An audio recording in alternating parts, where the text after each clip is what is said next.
Hare Nama Hare Nama eva kevalam Kalo nasteva nasteva nasteva gatiranyata.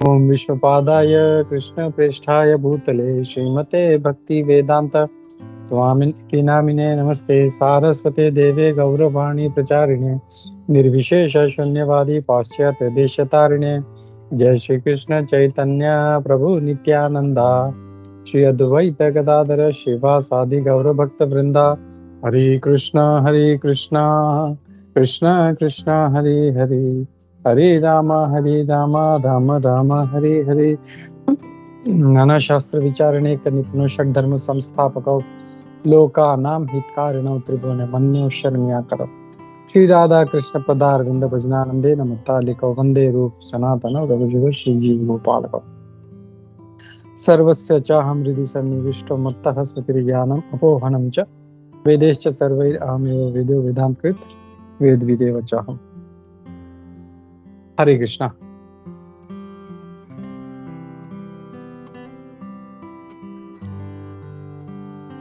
तो मैं shloka share करता हूँ। आज हम लोग देखेंगे 8वें अध्याय का श्लोका नंबर 26, 27 और 28। तो सभी का फिर से एक बार आज के इस भगवद गीता सत्र में स्वागत है। तो हम लोग श्लोका देखते हैं, मैं शेयर करता हूँ। तो हम लोग श्लोका पढ़ते हैं। शुक्ल कृष्णे गति एते जगतः शाश्वते मते एकया याति अनावृत्तिम् अन्यया वर्तते पुनः। शुक्ल कृष्णे गते एते जगतः शाश्वते मते एकया याति अनावृत्तिम् अन्यया वर्तते पुनः। हम लोग इसका अनुवाद देखते हैं। हम लोग according to Vedic opinion there are two ways of passing from this world, one in light and one in darkness.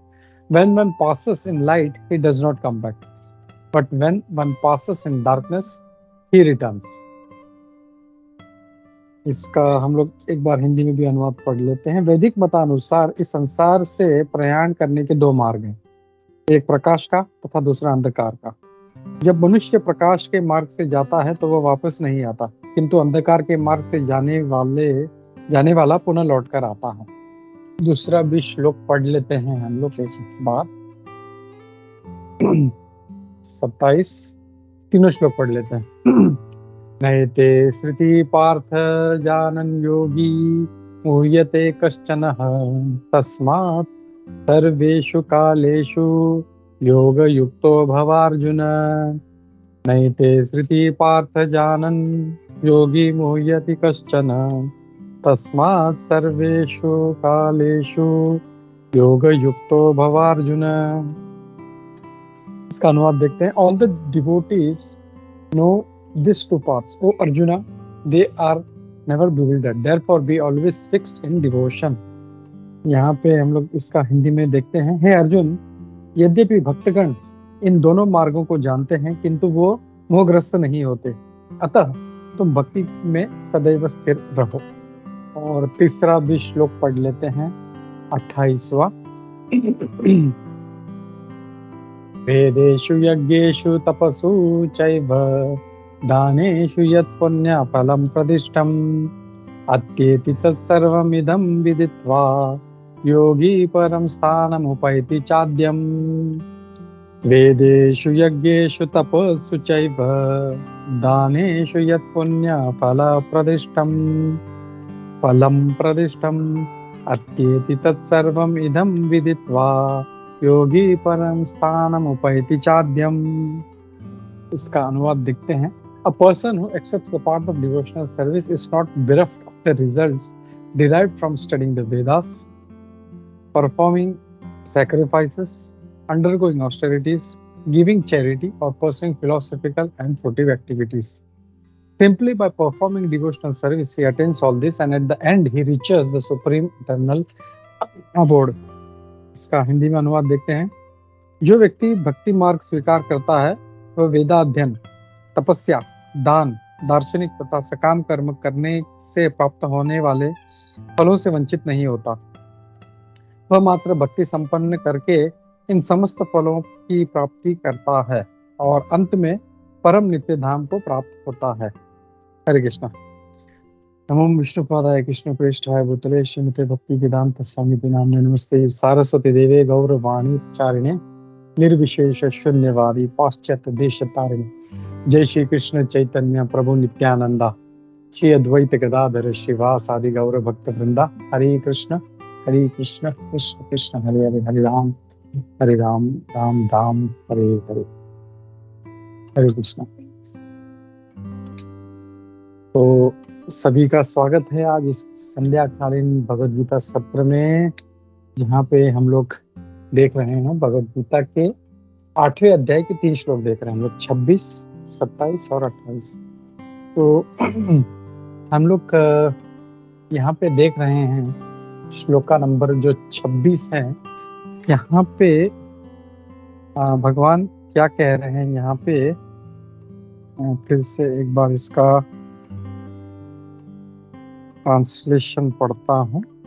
यहाँ पे भगवान कहते हैं कि according to Vedic opinion there are 2 ways of passing from this world. हम यहाँ पे भगवान बता रहे हैं कि वैदिक मतानुसार, तो यहाँ पे भगवान भी पहले रेफरेंस ले रहे हैं वेदों का। वो ये नहीं बोलते मुझे ऐसा लगता है, भगवान है वो बोल सकते हैं, ठीक है, धर्मम तो साक्षात भगवत परिणाम, जो भगवान बोलते हैं वही धर्म है। लेकिन फिर भी भगवान सिखाने के लिए हम लोगों को वो स्वयं भी जो है वो वेदों का रेफरेंस लेते हैं, वो गुरु को ग्रहण करते हैं। ये सब जो है, क्योंकि क्या है, जैसे भगवान 3रे अध्याय में कहते हैं यद्यद् आचरति श्रेष्ठ है, तो जैसे बड़े लोग करते हैं वैसे लोग फॉलो करेंगे। तो अगर वो खुद रेफरेंस नहीं देंगे, खुद गुरु नहीं लेंगे, तो बोले अरे उन्होंने तो ऐसा किया तो मुझे क्या जरूरत है।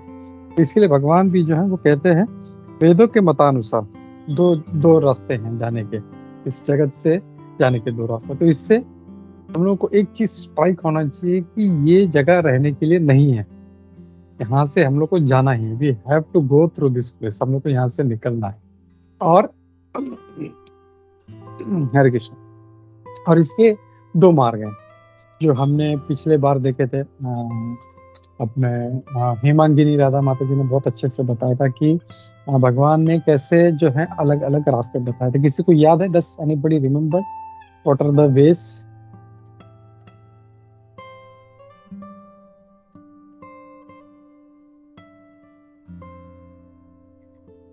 हरे कृष्णा प्रभु जी, दंडवत प्रणाम आपको और सभी भक्तों को। उत्तरायण और प्रभु जी दक्षिणायन। प्रभु जी वेरी गुड, वेरी गुड, बहुत बहुत धन्यवाद प्रभु जी।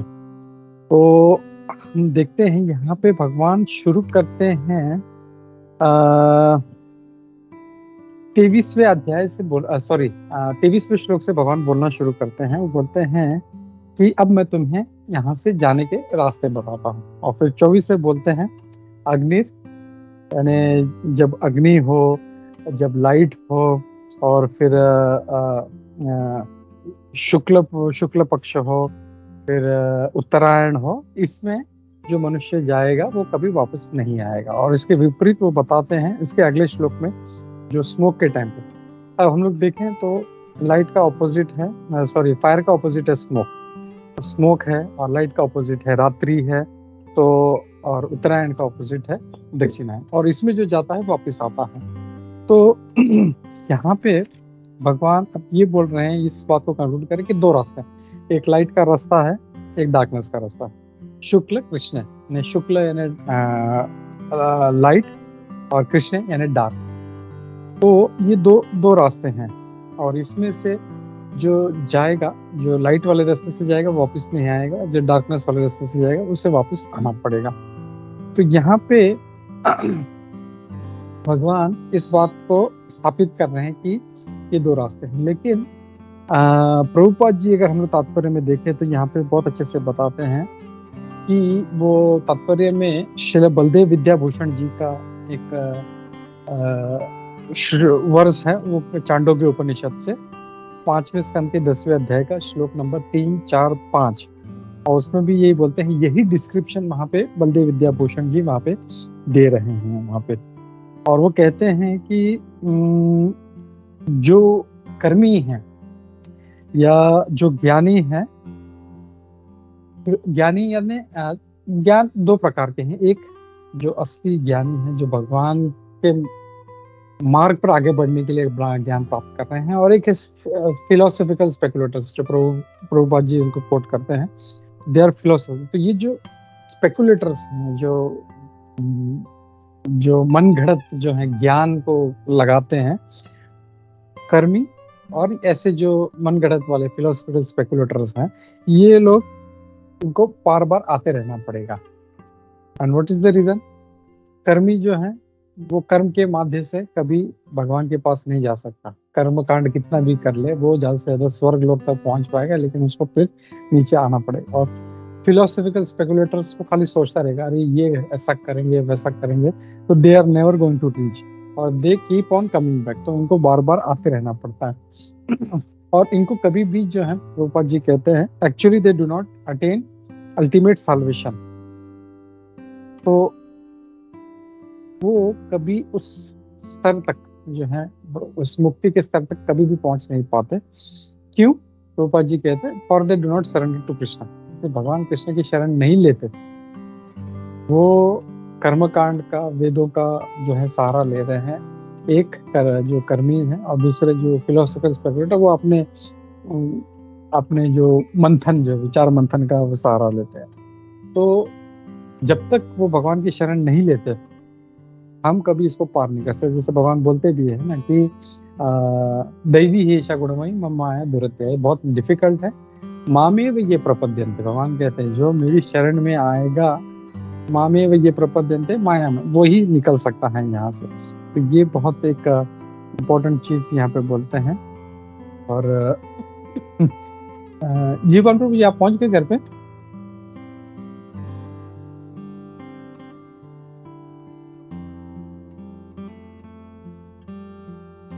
हरे कृष्णा, दंडवत प्रणाम। प्रभु जी एक थोड़ा 5-10 मिनट देंगे? नो प्रॉब्लम, मैं फिर दूसरा श्लोक भी पढ़ लेता, then you continue with third. ठीक है।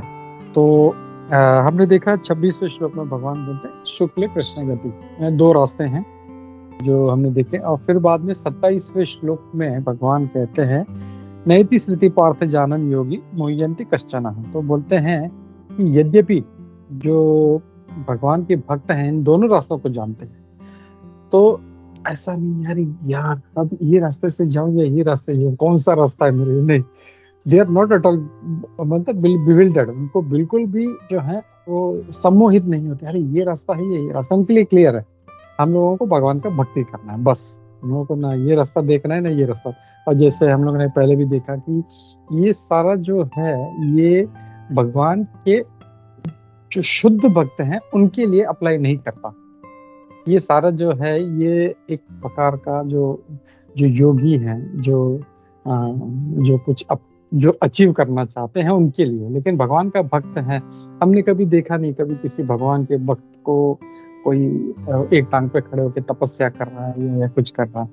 They are very much focused in the service of the lord. उनको भगवान का भक्ति ये एक मार्ग पता है बस, और उनको बाकी और कुछ करने का भी आवश्यकता नहीं है। भगवान की भक्ति ही एक मार्ग उपाय है जिससे वो आगे भगवान के पास पहुंच सकते हैं। बाकी ये सब जो रास्ते हैं ये कुछ डिस्टेंस तक उनको ले जाएंगे, लेकिन असली जो है वो भगवान के पास या उनके जो गोलोक धाम में तब पहुंचते हैं जब वो भगवान को पूर्ण रूप से सरेंडर कर देते हैं। और वो एकमात्र रास्ता है, सर्वधर्मान परित्यज्य, सभी चीजों को छोड़ के, सभी मनोधर्म, ये धर्म वो धर्म सभी छोड़ के हम लोगों को सिर्फ जब भगवान की शरण में जाते हैं पूर्ण रूप से सरेंडर, यानी फुली सरेंडर। जैसे नवविधा भक्ति है, हम लोग जानते हैं 9 प्रकार के भक्ति के मार्ग हैं, श्रवणम, कीर्तनम, स्मरणम, पाद सेवनम, अर्चनम, वंदनम, दास्यम, सख्यम, आत्मनिवेदन। तो जो फुल्ली सरेंडर जो है सोल्स, ये जब इस मतलब नवविधा में से कोई भी एक मार्ग पकड़ ले हम लोग, तो अच्छे से हम लोग जो है भगवान को जो है भगवान के धाम तक पहुंच सकते हैं हम लोग। तो ये जो है सरेंडर, ये जो आत्मनिवेदन फुली सरेंडर कब होगा, जब वो इन 9 में से किसी एक मार्ग पर चलेगा, तब वो पूरी तरह से सरेंडर करेगा। हम लोग अच्छे से श्रवण करेंगे भागवतम, भगवद गीता श्रवण करें, भगवान के वचनों को श्रवण करेंगे, तो हमारे अंदर भाव जगेगा, अरे भगवान को श्रवण करना, या भगवान का नाम का जप करेंगे अच्छे से, तो भगवान के प्रति हमारा सरेंडर जागृत होगा। और ये जितने भी अलग अलग अर्चनम है, वंदनम है, दास्यम है, तो किसी भी प्रकार से जो है हम लोग को जो इस जो है सरेंडर, जो शरणागति है भगवान के प्रति हम लोगों को होना है। और भगवान भगवद गीता में यही मैसेज देते हैं कि आपको सरेंडर होना है। और फिर 27वें श्लोक में ये कहते हैं कि भगवान के भक्त जो है इस मार्ग से कभी मोहित नहीं होते। हे Arjun, they are never builder, therefore we always fixed in devotion. और इसके लिए तुम हमेशा भक्ति में लगे रहो। ओके, तस्मात् सर्वेषु कालेषु योग युक्त भवार्जुन। भगवान यहाँ पे क्या कह रहे हैं, मार्ग तो सारा बता दिया, लेकिन लास्ट में क्या बोल रहे हैं इस श्लोक में, तस्मात् सर्वेषु कालेषु, सब काल में तुम्हें बस भगवान का बोलता है योग युक्त होना है। अब यहाँ पे प्रभुपाद जी कहते हैं, इसमें ये जो वर्ड है योग युक्त, ये भी बहुत महत्वपूर्ण है यहाँ पे। हाँ, भगवान योग यानी, पहले हम लोग कई बार हम लोग आचार्य से भी सुनते हैं, योग यानी जोड़ना या 1+1 योग, तो ये योग है। तो हम लोग क्या कर रहे हैं, हम जो आत्मा है, जो छोटी सी अणु आत्मा है, जो भगवान जो है उनसे हम लोग अपने आप को मतलब उनसे मिलाते not in the sense of सायुज्य मुक्ति, नॉट इन दैट सेंस, लेकिन हम उनसे जोड़ते हैं भगवान को। और हम कैसे उनकी सेवा करें, कैसे हम उनको किसी तरह से हम उनको प्रसन्न कर सके, ये एकमात्र जो है इस भक्त का उद्देश्य रहता है। तो योग युक्त भवार्जुन, तो योग युक्त होना है हम लोग। भगवान कई जगह पे ये वर्ड यूज करते हैं, योग युक्त होना है हम लोगों को। तो यहाँ पे भी जो है भगवान कह रहे हैं कि योग युक्त भवार्जुन, हे अर्जुन योग युक्त होना है। तो इस दोनों मार्ग से तुम्हें मोहित नहीं होना। और इसमें यहाँ पे प्रभुपाद जी, श्री रूप गोस्वामी जी का जो भक्ति रसामृत सिंधु का एक श्लोक है, अनासक्त से विषयान यथार्हम उपयुञ्जितः निर्बंध कृष्ण संबंधी युक्त वैराग्य उच्यते। तो युक्त वैराग्य क्या है, ये श्री रूप गोस्वामी जी उसका डेफिनेशन देते हैं कि किसी भी जो है विषय से जो है आसक्त नहीं होते, अनासक्त से विषयान। और इस प्रकार जो है हर चीज से दूर रह के हर चीज जो है भगवान की सेवा में यूज कर। हमने प्रभुपाद जी को देखा, प्रभुपाद जी एकदम कैसे हर चीज को भगवान की सेवा में यूज करते थे। प्रभुपाद जी का एक मतलब जो टाइम था, वहां पे ऐसा था कि जो सन्यासी लोग थे वो कभी समुद्र पार नहीं करते थे। एक्चुअली वो एक रूल है कि सन्यासी लोग समुद्र पार नहीं करते, या ये अलग अलग चीज है। लेकिन ये सारे रूल्स एंड रेगुलेशंस, जैसे व्हाट इज दैट श्लोका, स्मर्तव्य सततम विष्णु विस्मर्तव्य न जातु चित्त सर्व विधि निषेधस्य एतयोर एव किंकरः। यानी ये दो चीज यानी स्मर्तव्य सततम विष्णु, हमेशा भगवान का स्मरण करो, और विस्मर्तव्य न जाता, भगवान कभी मत बोलो। तो ये जितने भी विधि है कि ये करो ये करो ये करो ये करो, और निषेध ये मत करो ये मत करो ये मत करो, अगर ये रूल्स एंड रेगुलेशन सारा जो ये जो मेन जो रूल है कि स्मर्तव्य सततम, हमेशा भगवान को स्मरण करना, ये इसमें अगर हेल्प कर रहा है तो ही ये सारा विधि और निषेध को फॉलो करने में वो सहायक है। अगर हम लोग ज्यादा उस रूल्स एंड रेगुलेशन पर मुझे ये नहीं करना ये नहीं करना ये नहीं करना है, लेकिन भगवान का स्मरण नहीं हो रहा, तो ये विधि और निषेध का क्या मतलब। तो बेसिक जो मेन प्रिंसिपल है अपने को याद रखना है, स्मर्तव्य, हमेशा भगवान का स्मरण होना चाहिए। तो ये यहाँ पे हम लोग देखते हैं प्रभुपाद जी के जीवन से, प्रभुपाद जी ने समुद्र पार किया, और जेट प्लेन यूज करते थे। सब रिपोर्टर प्रभुपाद जी से, प्रभुपाद आप जेट प्लेन क्यों यूज करते हैं, आप तो सन्यासी। बोलते आप लोग इतना स्पीड में सिन कर रहे हो कि मुझे ये जेट प्लेन पकड़ना पड़ेगा तो ही मैं आपको पकड़ पाऊंगा। तो प्रभुपाद जी ऑल्सो जो एकदम बहुत ही एकदम फनी और एकदम एप्ट जो है बराबर उनको जवाब देते थे। एंड प्रभुपाद जी ने डिक्टाफोन, टाइपराइटर्स, मतलब everything he used in the service of Krishna. मुझे याद है एक बार कहीं पे सुना था मैंने कि मेरे को याद नहीं आ रहा एग्जैक्टली कि प्रभुपाद जी कहीं गए थे और बहुत सुंदर सुंदर लड़कियां थी वहां पे। तो सब ब्रह्मचारी थे, ऐसे सब इधर उधर देख रहे थे, प्रभुपाद जी ऐसे देख रहे थे उनको घूर घूर के। सारे ब्रह्मचारी बाद में देखा, रहे प्रभुपाद जी इतना ध्यान से क्यों देख रहे हैं लड़कियों को, प्रभुपाद जी तो सन्यासी, उनको देखना चाहिए। अब प्रभुपाद जी बोले bring all this girls to me, I will engage them in Krishna consciousness. तो सी उनका क्या मतलब, उनका थॉट प्रोसेस क्या था, हर चीज मतलब जो लोग ब्रह्मचारी बोलते हैं अरे लड़कियों से दूर रहो, प्रभुपाद जी बोलते हैं bring all this girls, I will engage them in Krishna conscious. कैसे मतलब हर चीज प्रभुपाद जी जो है कैसे कृष्ण कॉन्शियसनेस में यूज करते थे प्रभुपाद जी, एवरीथिंग चाहे जो भी हो। और हम उनके जीवन से देखते हैं लास्ट मोमेंट तक, जब तक वो प्राण त्याग नहीं रहे थे, लास्ट मोमेंट तक प्रभुपाद जी जो है भागवत कथा कर रहे थे। और हाँ, इतना जो है सब जो है मतलब he was not at all, मतलब कहते हैं उनका जो लास्ट मोमेंट में उनका शरीर जो था इतना कमजोर हो गया था कि was just skin and bones, बस कुछ मांस इनको बिल्कुल नहीं रह गया था। एंड वो बोलते हैं आयुर्वेद जो उनके जो डॉक्टर थे बोलते थे कि ये स्थिति जो है बहुत पेनफुल है, ये बहुत तकलीफ होता है। लेकिन प्रभुपाद जी को देख के हम उनका अगर वीडियो देखें तो बिल्कुल भी नहीं लगता इसको, मतलब अपना भागवतम लास्ट मोमेंट तक बेड पे बैठे बैठे वो सुनाने, वो देखा नहीं जाता हम लोगों से। But that is real Krishna consciousness कि कैसे इवन प्राण छोड़ते समय जो है मतलब ही इज नॉट बॉदर्ड। तो दैट इज रियल कृष्ण। और ये बोलते हैं योग युक्त भवार्जुन, ये है योग युक्त होना, कैसे भगवान में युक्त कैसे होना है, ये यहाँ पे प्रभुपाद जी हम लोगों को समझा रहे हैं। तो ये था 26 और 27